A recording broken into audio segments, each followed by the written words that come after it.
I think we're live. Hello and welcome back to Soccer Sanchez TV. As always, I'm your host, Soccer Sanchez, with Stuart as always. Yes, how are you guys? Feeling good? Yeah, feeling very good, very good, Excellent. very positive. Now, when your missus asked you at the end of the season if the season was over and you said yes, you forgot to tell them about the Copa America and Euros, didn't you? Yes, because I'm in the same situation, and I'm sure she's as overjoyed as my missus is to know that every day this week there will be a match, whether it be in the afternoon or 2 o'clock in the morning.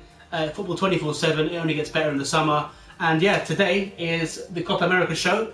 We're going to go through the 16 teams. Match days 1 and 2 have already been played. First game was, of course, USA against Colombia, the host USA, hosting the Copa America Centenario. It's the 100th anniversary of the oldest international tournament in the world. Was actually the catalyst for the creation of the World Cup, who, of course, the first winners were Uruguay. Not so much luck for them this time. The Copa America has been a hardly fought tournament so far in matches 1 and 2. As I mentioned there, Group A, first game, opening game of the tournament was Colombia-USA. Colombia came out as convincing winners. And yeah, I mean, what did you think about Colombia and, well, the first match in general, the opening match? Yeah, well, Colombia did. There was question marks regarding James and how he would fit into the team again due to his lack of play for Real Madrid in the second half of the season when Zidane took over. But it looks like he silenced the critics and those that questioned his ability to perform in this Copa America. And with the man of the match display last Saturday night against USA, Colombia convincingly beat USA. No, sorry, it was Friday actually, not Saturday. And Colombia convincingly beat USA, who were very much lackluster and got a lot of negative press from the US media. Clinton had question marks over his head leading up to the Copa America, and he was looking to have a strong showing against Colombia, but he didn't silence critics in this case. And yeah, I was surprised to see how kind of negatively USA approached the second half of that game. I would have expected them being 2-0 down to be pressing the Colombians, high up in the pitch, but Colombia, maybe still that credit of Colombia, they didn't let that happen, but USA didn't seem to be pressing, didn't have that energy about them, and Colombia comfortably beat USA 2-0 thanks to goals from, was it James? I don't know, James had an assist. For the what against USA? Yeah, Zapata, and then penalty by James. Yeah. I have to agree. USA were extremely disappointing. I mean, I'm basing this on obviously their performances during the World Cup, which were very good. A lot of the players that were big in the World Cup, Jones, Yedlin, Dempsey, they really didn't have the best of games against Colombia. Dempsey maybe the best out of a bad bunch. But yeah, I'm very surprised. They lacked energy, they lacked any kind of composure, a bit of ill discipline. I mean, just constantly nagging the referee. There wasn't many bookings I don't think there was any bookings in the game. Yeah, and that goes to show how maybe the lack of intensity in their play. Yeah, and it's strange because Clinton is under a lot of pressure and has been for the last couple of years. There are many American USA fans that don't want him there anymore, and I was very, very surprised with the fact that they didn't play with any intensity whatsoever, and the 2-0 result is pretty much fair for Colombia. And had they pushed a bit more, I'm sure there would have been more goals, because Colombia really didn't get out of third gear, to be honest with you, and yeah, they did very well for that. And without getting too ahead, I mean, USA did. Clinton's kind of silenced critics in the second match against Costa Rica. Well, I was going to go on to that, because the other game in Group A in the first round of matches was Costa Rica against Paraguay.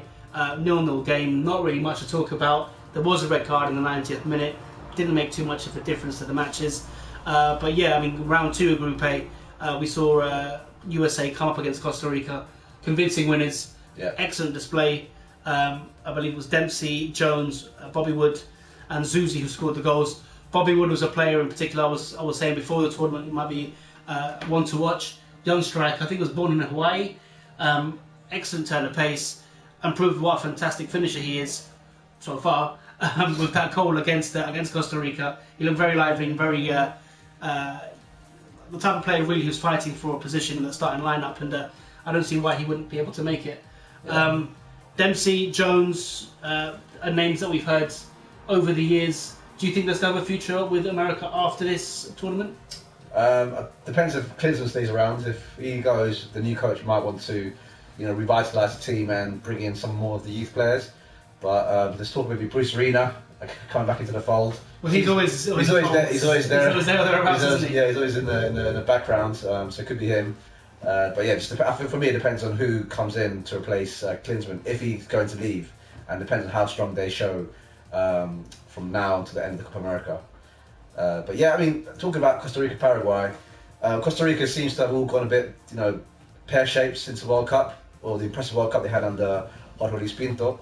And since he left, one shot was left due to, other circumstances that hasn't been to do with football. Yeah. And now it seems like a bit of transition, and they haven't got that flair that they had in the World Cup. And yeah, it looks like they're crashing out of America. And yeah, Colombia with the game against Paraguay. I mean, did you watch it, Brian? Colombia, Paraguay. Yeah. I managed to catch the highlights. I mean, as you can imagine, the games were on like at 3 in the morning, so UK time it's extremely difficult to try and catch up with that service. But I mean, I saw the highlights. Ospina made a fantastic save. I think we spoke about this earlier. Yeah, very good. Fantastic and amazing save. You get a chance. Not just that one, he also made a couple of other decent saves. Oh yeah, I mean, through the whole match, but there's one in particular. I mean, if you get a chance, go onto YouTube. Hopefully they'll have the highlights on there. But yeah, it was a great save. Colombia obviously came out 2-1 winners. Carlos Bacca and James Rodriguez, 2 goals in the first half. Rodriguez scored in the second and 30th minute. Paraguay did push on, had a few chances. As I said, Ospina was fantastic. The Colombian Feds as well played very well. And yeah, it was a good win for Colombia, and they're pretty much through to the second round. Yeah. Just touching on the subject of Paraguay, I think going after the Copa America, they're starting to look more solid, and the World Cup qualifying has suggested that they are sort of coming back from the ashes, and I'd like to see them maybe qualify for the World Cup, because I think they'll have a good showing going forward. I mean, Ramon Diaz can be happy with the performance against Colombia at least, because I mean they did show a massive improvement to the first game against Costa Rica. I'm not sure Diaz managed in England. I'm not sure if you're aware of that. I didn't actually know that. Yeah, I think it was Oxford United. He was here for a year back in... right, yes. Yeah. 90s? Back in the early 2000s, I think it was. He spent a year with Oxford United, didn't get paid, and him or his backroom staff spent a year over here in the lower leagues as an experience, and I'm sure it was an experience going back to Paraguay or Argentina, that's where he's from, without a paycheck. So yeah, I mean, he's done pretty well since then. Like I say, Paraguay improved massively in the second game, and yeah, I mean, they still got a chance to go through. They kind of do. I mean, there's an outside chance, but it's they'll have to beat USA convincingly. It's looking unlikely, yeah. And before we move on to Group B, Peckerman. Peckerman's done a fantastic job so far with Colombia. Really revitalised the team. There was a question mark over him after the 2014 World Cup with this group of players, and whether or not they can actually go back to what they back to the way they playing in 2014. One of it still last year, especially last year's Copa. This year, massive difference. Looks like a revitalised team. James looks like he hasn't missed a game for Real Madrid, even though he has missed quite a few games. Yeah. But yeah, great performance from them, and I think it'll be nice to see Peckerman stay on for the next World Cup. Yeah, he should probably be staying on. He's under contract, and the way Colombia are playing and they're performing, Peckerman will still be in a job until then. And also just goes to show how strong and competitive at the moment the Colombian league is, because he has called up a lot of players playing domestically, and they fitted in very well in the team, and have done very well. Like players like Daniel Torres from Independiente Medellin and Sebastián Pérez from Nacional, players that have really stepped up to the mark and don't look out of their depth in that team. Yeah. Group B then, as we go, well, before I go to Group B, sorry about that. Group A, just to confirm the standings at the moment, 2 games played. Colombia top the group with 6 points. United States second place with 3 points. Paraguay on 1 point ahead of Costa Rica on goal difference, who also have 1 point. Final game to come this week. Group B, move on to them. The Group B consists of Brazil, Peru, Ecuador and Haiti. Brazil came out as convincing winners in their last match. It was a 7-1 defeat of Haiti, and you forgot. And Coutinho was outstanding in that match. It seemed like he had a point to prove. I know we had a lot of critics in Brazil for his performances in the last 12 months, but he's done fantastically well. Great hat-trick and great performance from Brazil.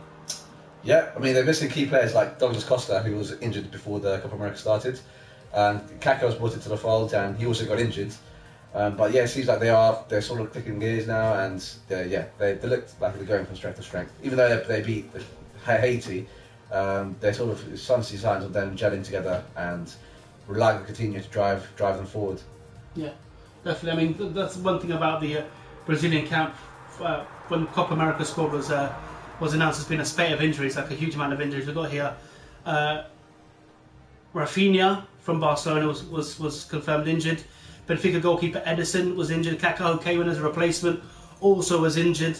Ricardo Oliveira as well. Lucas Moura was brought in for the team. And as well as Jonas, who is basically the front man now for Brazil. Yeah. Had a good season. It's a far cry from the likes of Neymar. Ronaldo Nazario, Neymar. Yeah. Jonas from Benfica. To be fair to Jonas, though, he's scored a lot of goals in Portugal this season. Yeah. But he's not your traditional kind of Brazilian skillful, strong striker. Yeah. He's more of a target man. So it is interesting the way Brazil have kind of switched up their play, kind of concentrate more of a European type of style, especially with their tactics as well. Jonas, obviously, like I said, like a target man. And just in particular, I thought Casemiro did fantastically well with Real Madrid this season. Had a very good game with Brazil as well. He's a strong defensive midfielder. I've watched him from 2011 when he played in Colombia at the Under-20 World Cup. He's a fantastic player.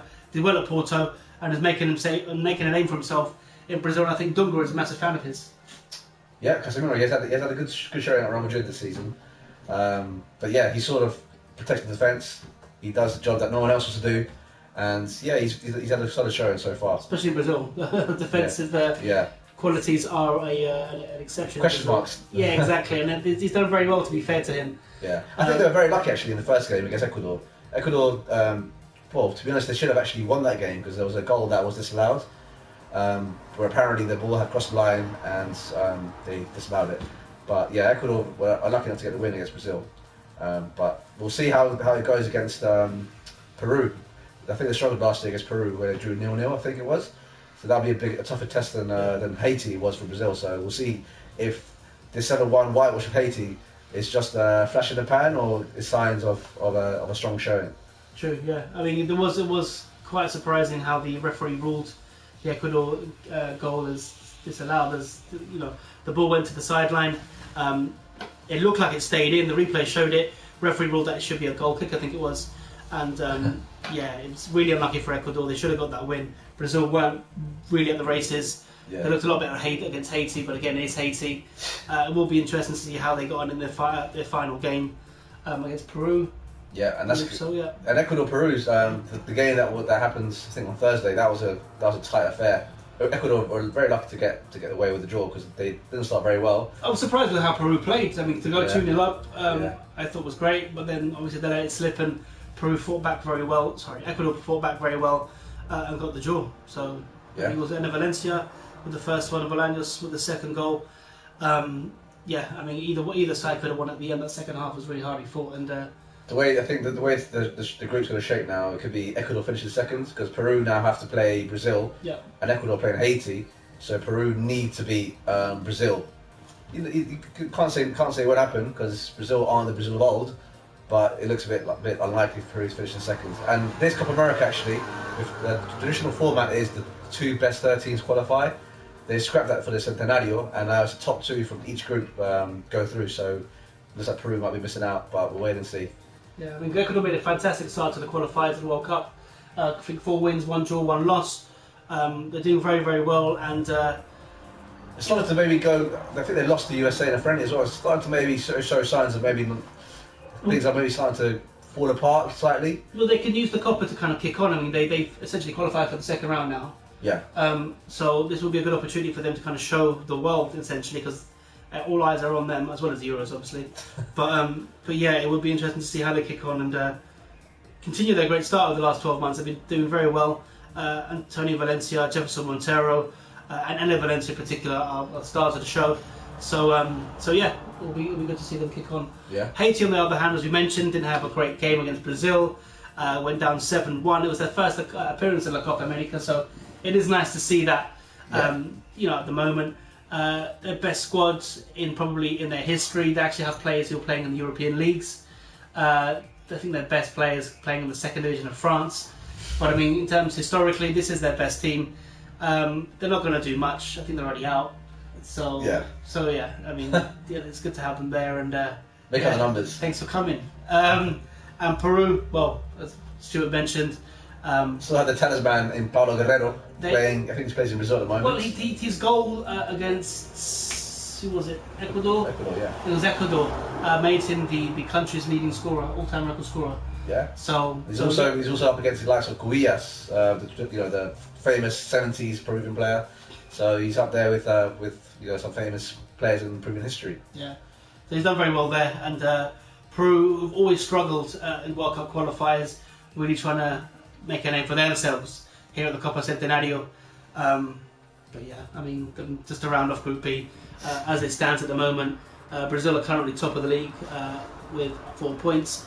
Peru in second place with 4 points as well, only behind a goal difference. Ecuador in third with 2 points, and Haiti, unfortunately, with 0 points on the board with -7 goal difference.